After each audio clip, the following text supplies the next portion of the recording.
In the stories about heroes taking on extraordinary challenges, we often forget about the consequences of their circumstances and actions. With Witch Hat Atelier, we get an excellent showcase of what it means to feel fear in another world. Coco's emotional isolation from everyone else puts her in a peculiar position as she battles with all sorts of feelings. Meanwhile, Qifrey has his own matters to deal with, facing off with the rival and mirroring that same loneliness that Coco struggles with. To start off, I want to talk about Witch Hat Atelier's portrayal of fear. Across the series so far, we've seen a couple scenarios worth pointing out. First on the list is the dragon's reveal in the labyrinth. There was a really good close-up to see Coco's trembling eyes as the dragon dreadfully loomed over them. It displayed that shock factor, not only in terms of natural fear, but culture shock in being thrown into the deep end of the fantasy world. The second time fear dons its mask is when the Knights Morales are going to wipe the memory of Coco after the bridge incident. It's another moment where a different group of people force their ideals onto Coco, except this time, it was the supposed good guys as opposed to the mischievous brimmed caps. The story has been showing the audience the wide spectrum of dangers that awaits Coco in the witches' society as an outsider. Another time we see it is specifically during a manga panel. In the anime where Olrugio is dragging away Coco from the atelier, we obviously see her struggling, but not much of her expression. With the manga, there's the cliffhanger of seeing Coco's eyes wide in shock. It's as if she is saying that she doesn't even feel safe at the only place she can call home anymore. Things smoothed over after a little bit, but going into this week's episode, we understand more about Coco's everlasting fear and dread. The episode begins with some characterization and world building.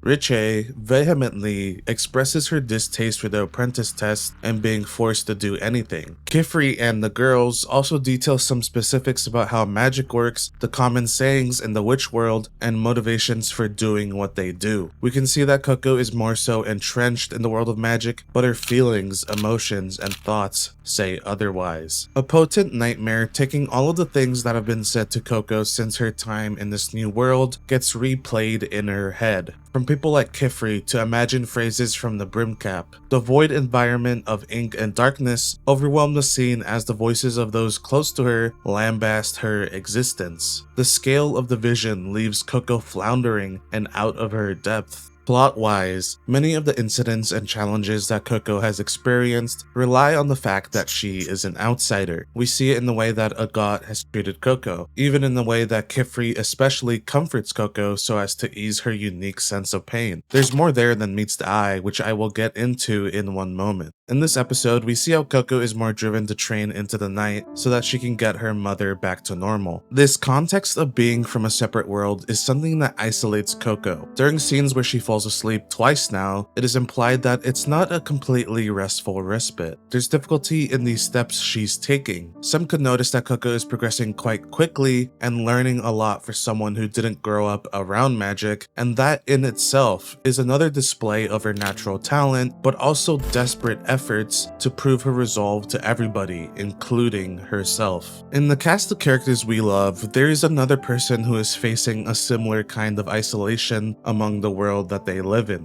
Qifrey is someone who we know very little of. He is kind, caring for those around him, but also determined to achieve his own objectives. Those missions of his set him apart from his peers in the witch world, often causing him to work in secret and conduct himself in unheroic ways. As far as we know, Qifrey genuinely wants to show others the wonders of magic. However, that nagging feeling in his head that the brim caps are somewhere out there gets him riled up. It's why when he finds Coco out and about somewhere, his curiosity actually saved her. After the incident with their mother, Coco's love for magic caused Qifrey to want to save her from her own world of hurt. In this episode, we get a little showing of Qifrey's own pain and suffering. We know that Qifrey is borderline obsessed with finding the brim caps. He finally has his own lead in the form of the ink pot that Coco had. According to Qifrey, it contains a medallion that shares contents across different containers, hence why Coco's ink pot was refilled and altered. In extracting the medallion, Qifrey would be able to use the guidance orb to track the source of where it came from, leading him to the brim cap who made it. There's a lot of information in this portion of the episode, another bit of info being that this is the magic that was lost on the day of the pact. For all intents and purposes, it is 100% a solid lead to the brimmed caps, known for using forbidden magic, hence making Qifrey excited about this solid lead. He no longer needs to rely on spotty rumors to achieve his goals. However, in trying to take the medallion out, magic assaults him as he readies his defenses. Still, it is not enough and Qifrey is caught off guard. In the aftermath of what struck him, the brimmed cap hovers over Qifrey. Knowing that they had disabled him, they take back what is theirs and disappear. Qifrey says at the end of this scene that he will take back what was taken from him. This solidifies more of whatever connection he has to the brimmed caps. Qifrey wants to retrieve something he was robbed of, whether it is literally physical or more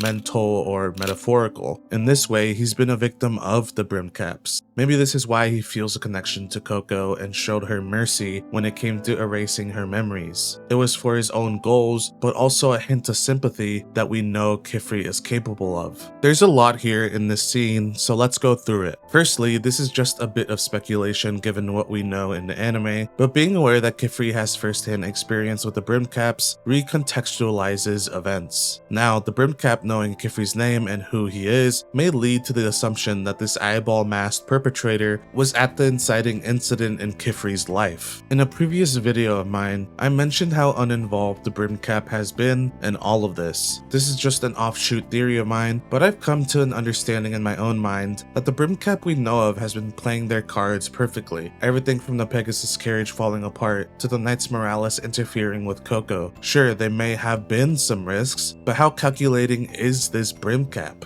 Qifrey has also been keeping track of any brimmed cap sightings as they come about. All the while, he has been taking care of his apprentices and nurturing their love for magic. He is intelligent in the same manner as the brimmed cap, but due to forbidden techniques and such, the brimmed cap is in an advantageous position in terms of planning and foresight. In terms of prowess, it seems the brimmed cap is someone not to be meddled with. I also want to bring up an idea that interests me. The brimmed cap has been sending Coco on these dangerous journeys and escapades, whether through teleportation or inkpot techniques. In terms of potential, how spectacular of a hope do they think Coco is? While the brimmed cap was at that festival one fateful night and sold Coco that picture book, were they waiting for just anyone? Or have they been watching Coco since before then? This is all speculative, and I won't go on about it any longer, but it's just intriguing to think about. Whether it's correct or not, we still can't deny that Coco has been put on this pedestal by the brimmed cap as someone who is going to cause a paradigm shift. When we look at her in the same way other factions do, the Knights Morales have already painted a target on her back as a potential risk. They don't want to allow Coco to make any sort of misstep.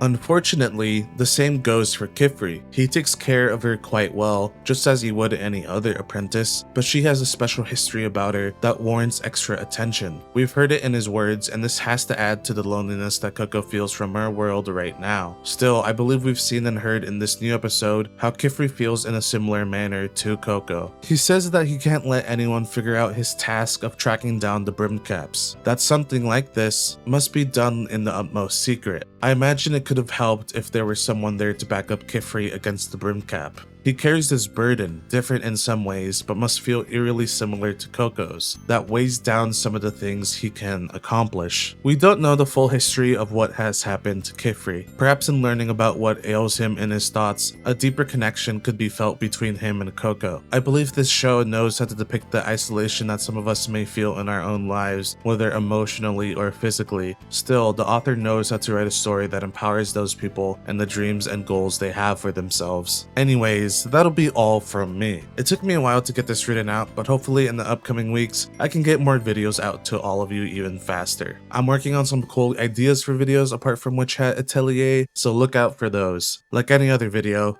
thank you very much for watching. See you all later, you cool people.